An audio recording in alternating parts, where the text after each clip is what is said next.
Good evening, friends, and welcome to episode 15. This one's called Torn. Asher is torn between doing the right thing by his girlfriend and acting like his father. Okay, y'all remember that dude? So like I said, if you haven't seen episodes 1 through 14, then, I suggest y'all go and watch them. But anyway, so we got some dilemmas going on here and things are getting riggedy wrong. So I will see y'all on the other side. Like I said, don't forget to like, subscribe, and turn those notifications on. See ya. Introduction to the Planette. The Planette, a place for women, where women share ideas, where women contribute to a feminine society and community, educate one another, relate to one another. On June 1st, 1961, 34-year-old Ruby Severs was walking home from work one evening after finishing her shift at her job when she was encountered by a strange man. Ruby's husband did not come to pick her up because he was passed out intoxicated on the sofa at home, so she braved the 6 blocks to her house alone. She realized the man following her meant harm, so she began running. The street was quiet, and there was no one around to help her. She rounded the corner and found a door that led to an old warehouse and hurried inside, securing the door behind her. She was frightened and confused. She could only whisper the right words. "Help me. Please help me, somebody." After those words, she closed her eyes. When she opened them, she was in a strange place, another world she had never seen before. She saw a beautiful beach with clean water and white sand. The waves of the sea crashed, having a calming effect on her soul. The skies were blue, the bluest she had ever seen. There was no one else in sight as she looked around and discovered there were many resources which she later used to build up the place, to make it more inhabitable, to make it a home. Oh, she was excited. Ruby returned to Earth shortly afterward and told her husband about the beautiful place she had been. But he did not believe her. Instead, he had her committed to an asylum. But she escaped, and she made her way back to the warehouse with hospital staff chasing her. She uttered those words, "Somebody help me." Yes, somebody help me. Instantly, she was transferred back to the planet she discovered. Later, Ruby returned to Earth and told her 27-year-old friend Jackie about the planet, and they returned together and began building a home they now call the Planette. Welcome to the Planette, where women rule, where girls learn, where there are no men.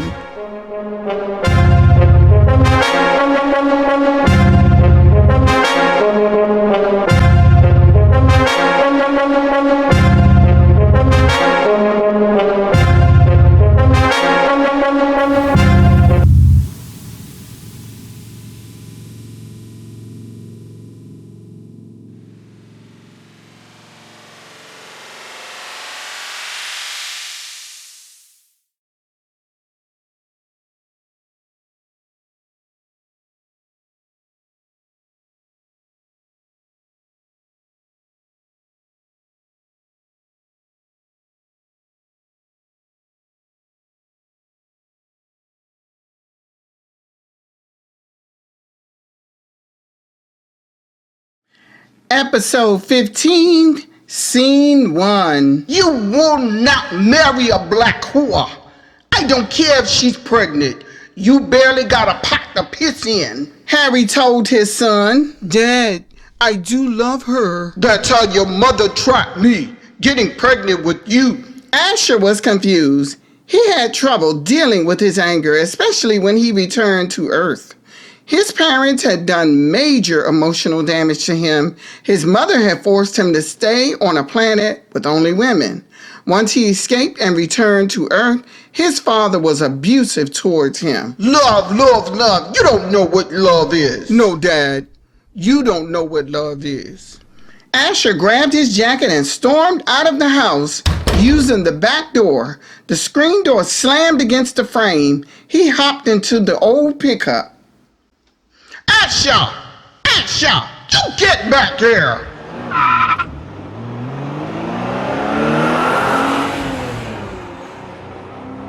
Harry burst out the door, but his son had already pulled off. He headed back into the house, grabbed a beer, opened it, and tossed the bottle cap onto the floor. Asher drove to his mother's house. Not that things would be any better over there, but at least she was not an alcoholic. He headed up to her apartment. Hey, Ash, come in. I just got off work. He dropped the car key onto the table and dropped onto the sofa. She noticed his sullen demeanor. You okay? Dad is a mean drunk, Mom. He called Kendra all kinds of racial slurs and cussed me out. I'm not going back there, Mom. Well, you don't have to, Asher. My sofa is always available. I'll have to get a 2-bedroom eventually. She joined him on the sofa. Thanks, Mom. You know, I do love Kendra, but if I keep hanging around Dad, I'm going to end up just like him. I don't know what made me slap Kendra the other day. Wait, you slapped her? Mom, I didn't mean to. I know. Oh, Asher. Oh. She closed her eyes momentarily. She's due next month. I want to be there for my daughter, Mom. Jillian looked away.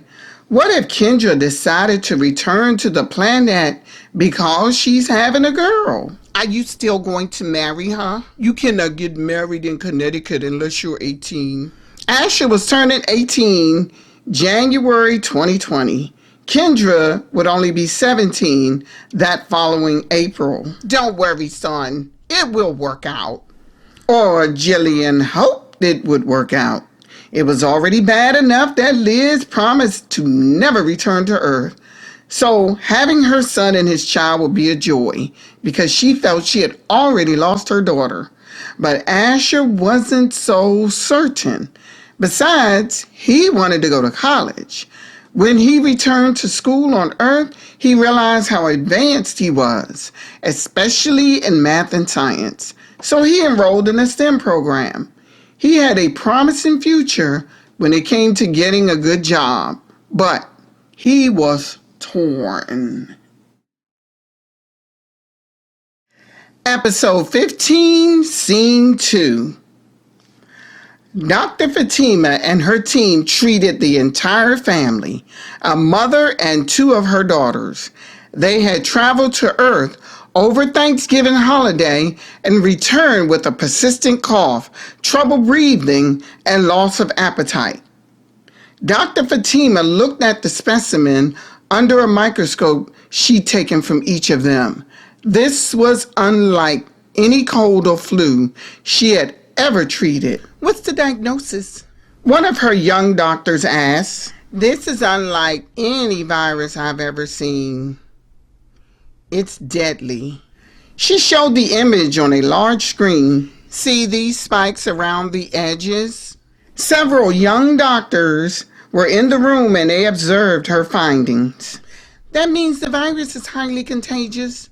So what do we do? One of her doctors added. We have to quarantine them away from everyone until they get better. I sent them home and told them to stay out of the public and not be in contact with anyone else. Whatever this is, does not need to spread. Maybe maybe we should ask Andia what her take is on this. Victoria, one of the doctors, suggested. Everyone in the room laughed.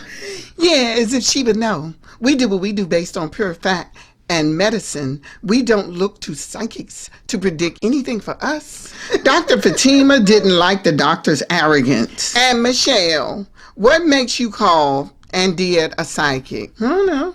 She just seems like it. As doctors, we must remain humble. The minute we start thinking we have all the answers is when we slip into a pitfall of danger. Well, Dr. Fatima, I was just saying... No, Michelle. That was mean. Dr. Fatima had already thought Michelle was a know-it-all. Okay. I apologize. It's fine. Just please do not try and bully or make fun of Andiat. You may not believe this, but she does have feelings too. What? I've never even seen her smile. No, but check this out, Michelle. You never seen her smile because you ain't never said nothing funny. Shots fired. Woo. Victoria busted on Michelle and everyone laughed. Michelle waved them off. Dr. Fatima finally headed over to Ruby's home after leaving work. She had not delivered a baby in over 2 years, and hardly anyone became ill on the Planette Krell. This ordeal with the 3 patients she'd seen had drained her energy. Episode 15, Scene 3. Won't you step in, Doctor? Ruby said. The women hugged. Ruby, I think it might be a good idea to suggest no visiting planet Earth for now. You don't say? Why is that? The women retreated in Ruby's sitting room. The furniture was light blue and the coffee table and end tables were black with light blue and black panels hung on the floor to ceiling windows. Heidi and her girls came back sick, very sick. They were weak, and whatever this virus was had them coughing uncontrollably. I was able to use Welef root to tame the cough, but they could barely breathe. How are they feeling now? They're feeling much better. I ordered them to stay home and get plenty of rest. I think that'll do the trick, but this virus is apparently very contagious. Ruby was worried and Dr. Fatima could tell.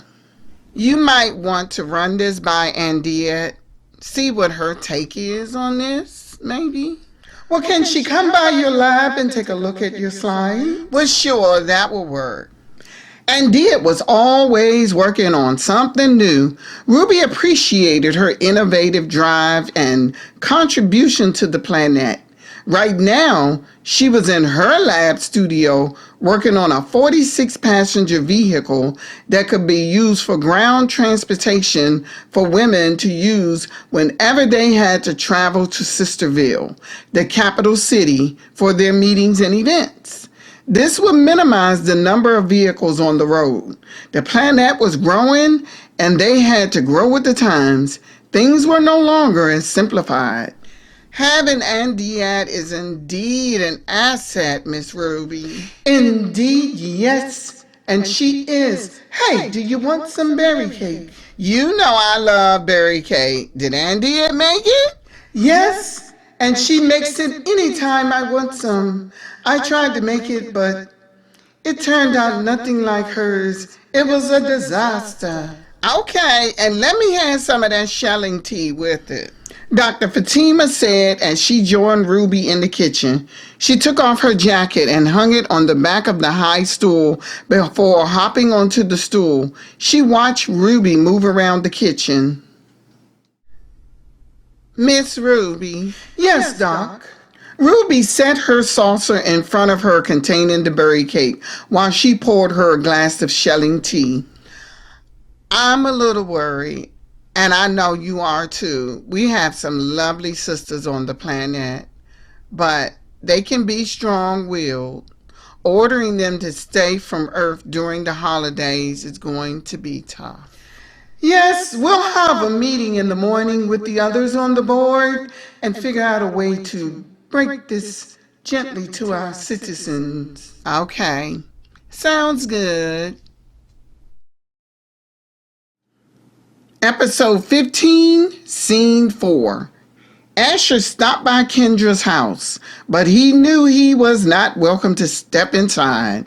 Her mother still had not gotten over him slapping her daughter. That was months ago, and now she was in her 8th month.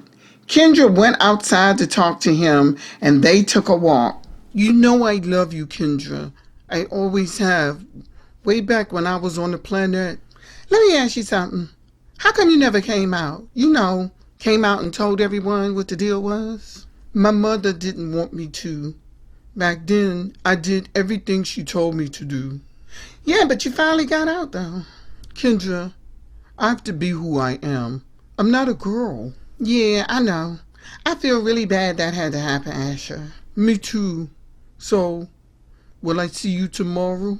I'm not doing anything anyway. I say sure. I can't do much until after the baby anyway. He gently placed his hand on her midsection and said, How is my girl doing? She's good. Wasn't moving a lot today. Doctors say that's normal in late pregnancy.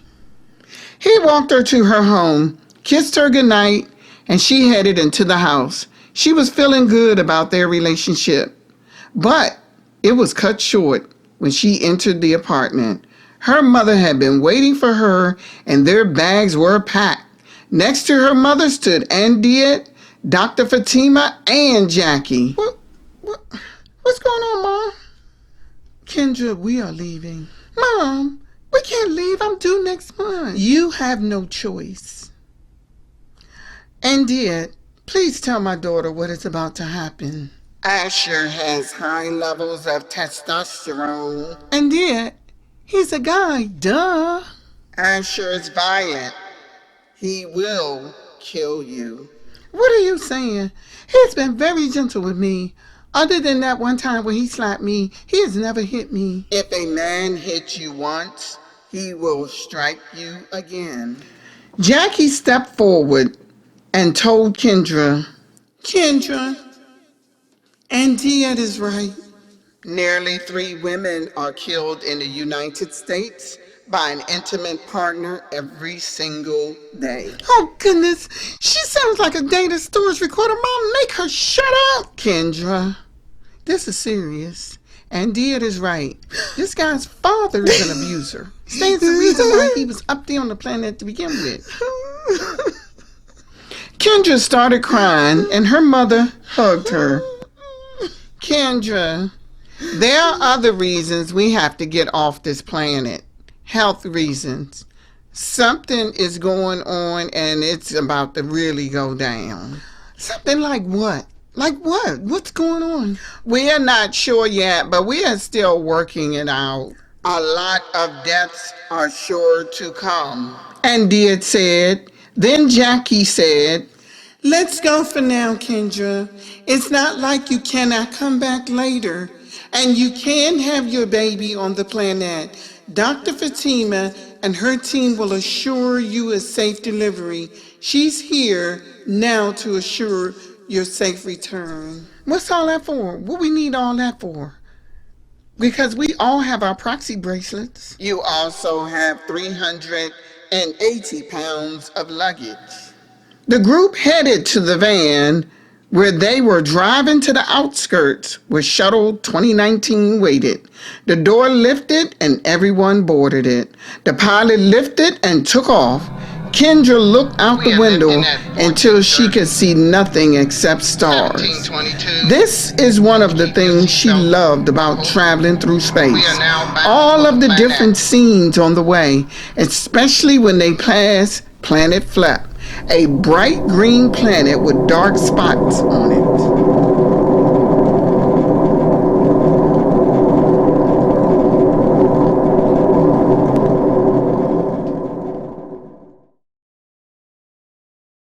Episode 15, Scene 5.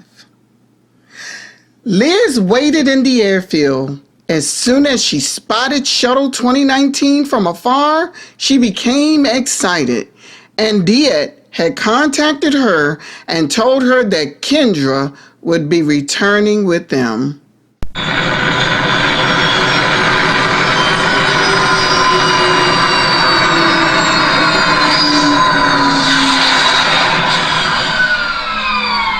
The wind blew fiercely as the aircraft landed. The engine was loud, and once it hit the ground, she could feel the land beneath her feet quake. The door lifted. One of the defenders was the first to step off, followed by Jackie, Dr. Fatima, and Andiat. Finally, Kendra and her mother stepped off, and Liz ran towards them and hugged them. Liz. Oh, it's so good to see you. I miss you so much. Wow, you look like you're due. It's been too long. I feel like I'm due, girl. Oh, I'm so tired. Two of the high school girls who worked at the airfield packed their luggage in a buggy.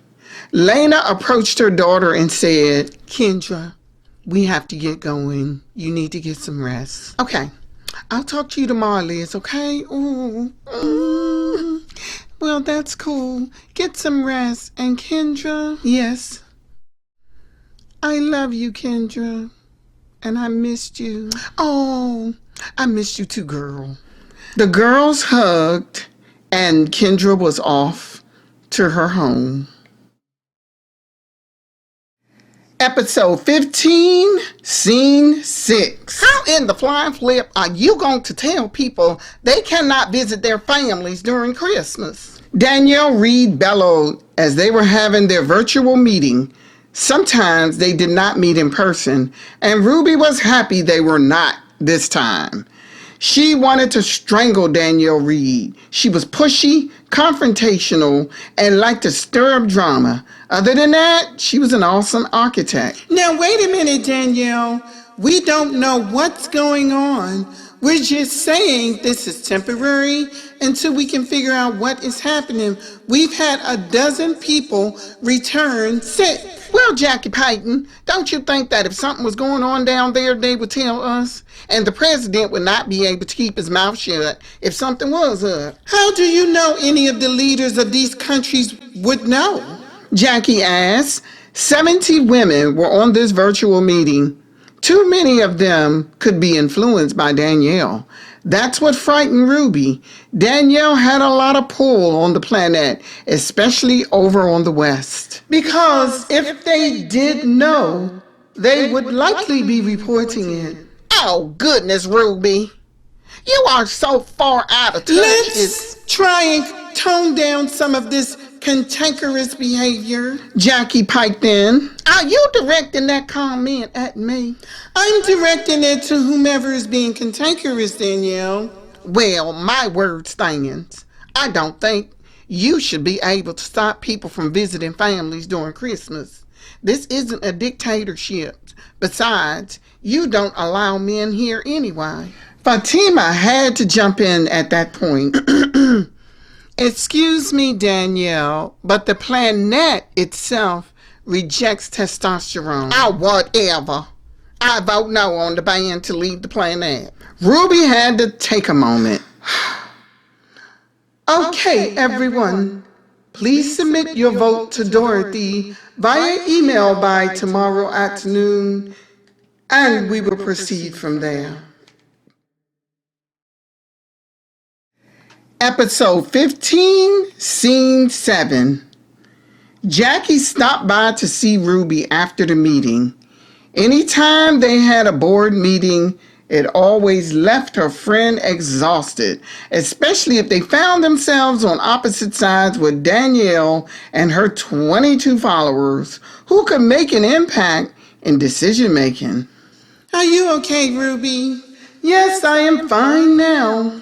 The women headed to the kitchen where Ruby made some tea. I tell you, that Danielle is a bully on wheels. Although I wish I could deny that, I can't. The front door opened. Their guest met them in the kitchen. Ruby, we need to speak to you. Dr. Fatima spoke. Yes, Doc, what is it? You're gonna need to hear this. Just then, Andiet appeared around the corner. Ruby looked at them and at Jackie, wondering what this was about. Andiet, tell Ruby what we've discovered.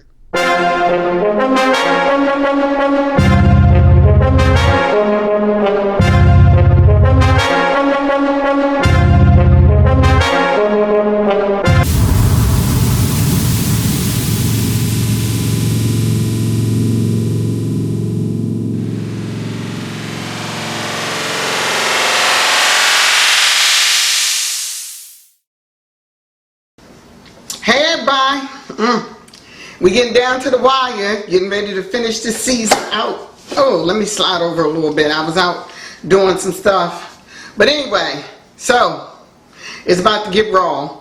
Y'all see how they trying to pick on Andiet? I don't like them trying to pick on my Andiet like that. So a lot of people are coming back to Earth sick. There's a problem going on down there on Earth. And I guess y'all can figure that out if it's 2020. Okay, so don't forget to comment below. Tell me what you think. And stay tuned for the season finale, episode 16. In the meantime, see y'all in a couple of days. Bye-bye.